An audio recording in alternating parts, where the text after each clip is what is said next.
how many other students like you are willing to think critically and to are willing to logically engage and to push back on what they're being taught?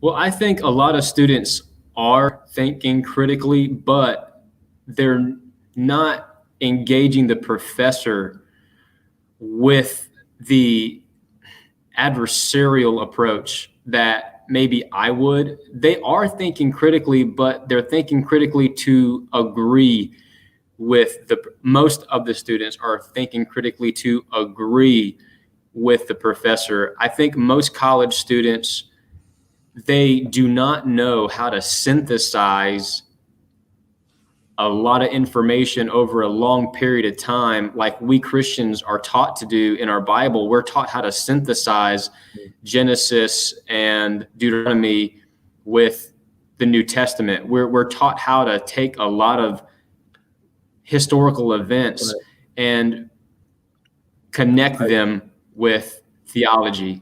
I'll just say this. Some Christians are. The church needs to do a better job.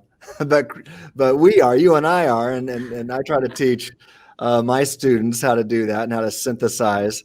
But yeah, we've got some work to do. The church hasn't always done that, but you're right. Christians should do that. I think that's the goal of any Christ follower should do that. But and many of us do. But yeah, we can do better. The students, what they're doing. This is what the student who is just coming out of high school. This is what they're exposed to. So they're not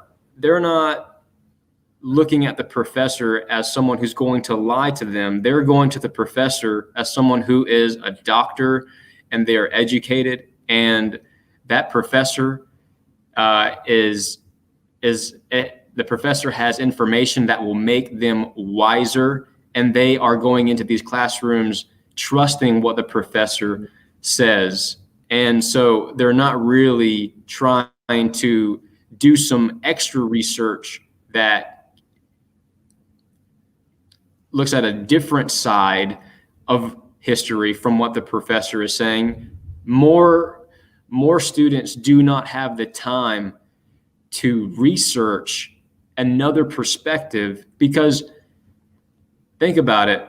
You have 5 classes, you have 16 hours, 17 hours, you have 18 hours, you're working a part-time or a full-time job. How much time do you have to devote yourself to go to Wall Builders or PragerU or spend 2 or 3 extra hours per class just to come up with a different perspective from what the professor's telling you? That's a lot of work. I'm having to find myself doing that just to have a different perspective, just coming back into the university, not knowing a whole lot about critical race theory, not knowing a whole lot about a different perspective on slavery. What did the founders do? Why didn't they do more? That sort of thing.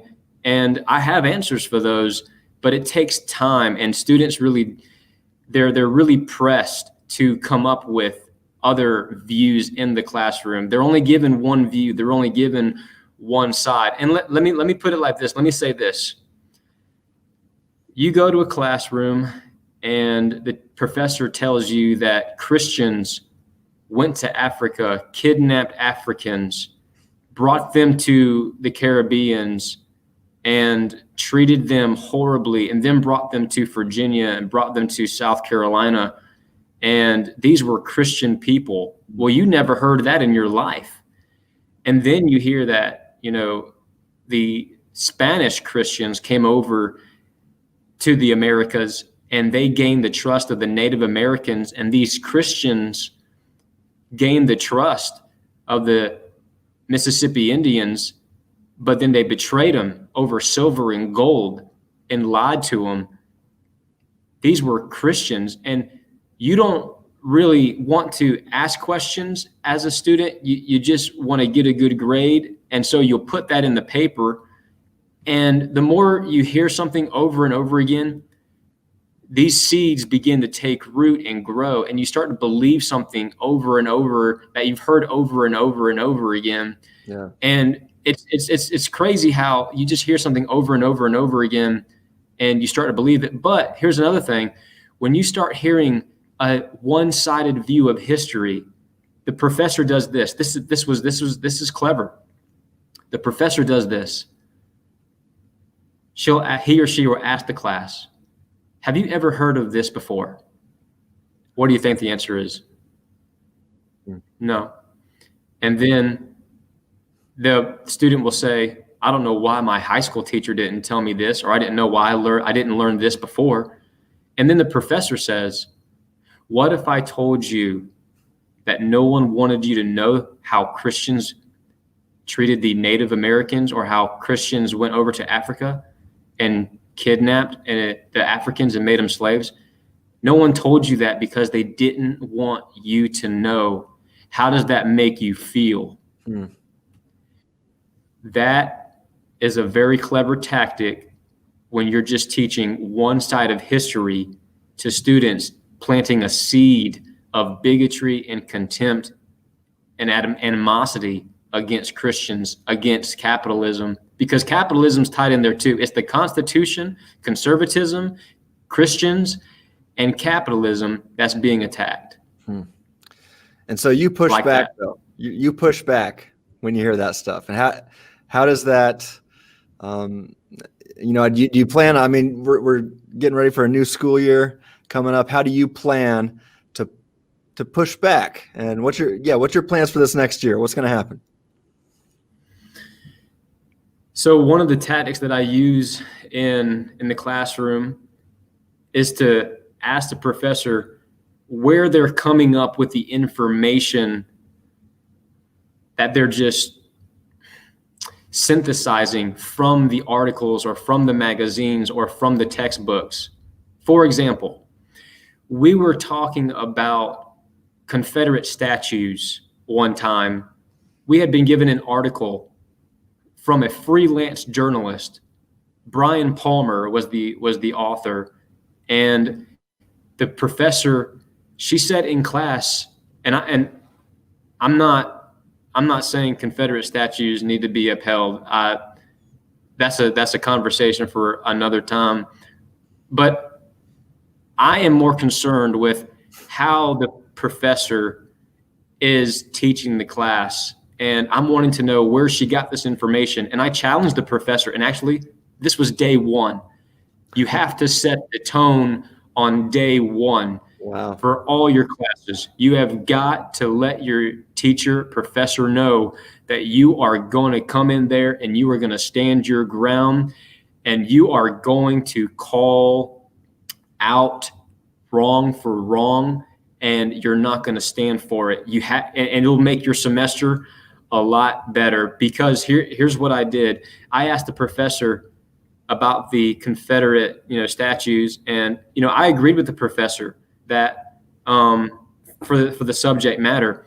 But I said, this article that you gave us, it doesn't have any references. It doesn't have any citations. We don't know where this freelance journalist got his information, because the article said that the freelance journalist went to Kentucky, went to Tennessee, went to North Carolina and Georgia and Alabama, and looked at the state's tax records and found out that the state had built and preserved Confederate statues. Now, if that happened, okay, but where's the proof? Where's the citations?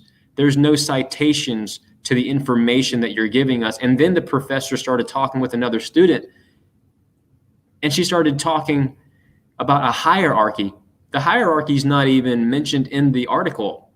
She just said this, and I thought it was an assumption that was made in the article that didn't need to be. And you need to address these. We need to address these assumptions in the conversations with our professors, because this is what I did. I said, well, in the article, it doesn't say anything about a hierarchy. So where are you getting that? You know what her answer was? What? She said, I got it from my head. I said, but you didn't get it from the text. And so if you didn't get it from the text, that's just in your imagination, not something that I need to believe. Huh. And we need to do that. I did that in front of those students. And she said, well, where do you draw the line between pushing back and also respecting them as a professor. I mean, we're called to be loving and respectful to our professors, even though we want to challenge their thinking. How do you do that in a respectful manner? Also, while trying to influence your. You don't do it all the time. You pick and choose your battles. You don't do it all the time, but when, hey, the left they are bullies. They are bullies. And yes, we should be loving, we should be kind, and we need to be respectful, and we need to ask questions. And I asked the professor, I said, why should I believe word of mouth?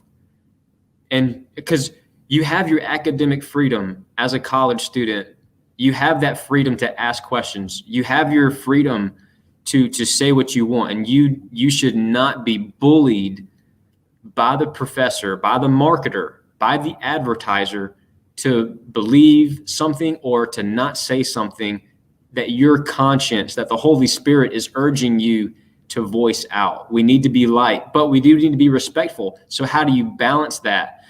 I would say don't call him or her stupid. Don't call them names.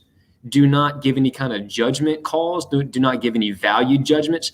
Just say, why should I believe that? And why should they believe that? That's a legitimate question. If it's not documented and if it's just coming from your imagination, then the article, and it's not coming from the article, why should I believe it? Why should they believe it? I believe that is a legitimate question. It's a hard question to ask your professor, but it's a question, and we should be asking those questions, because when assumptions are made, when it's not plain or obvious or intuitively self-evident, then we need to stick with common sense, lest we be left with nonsense.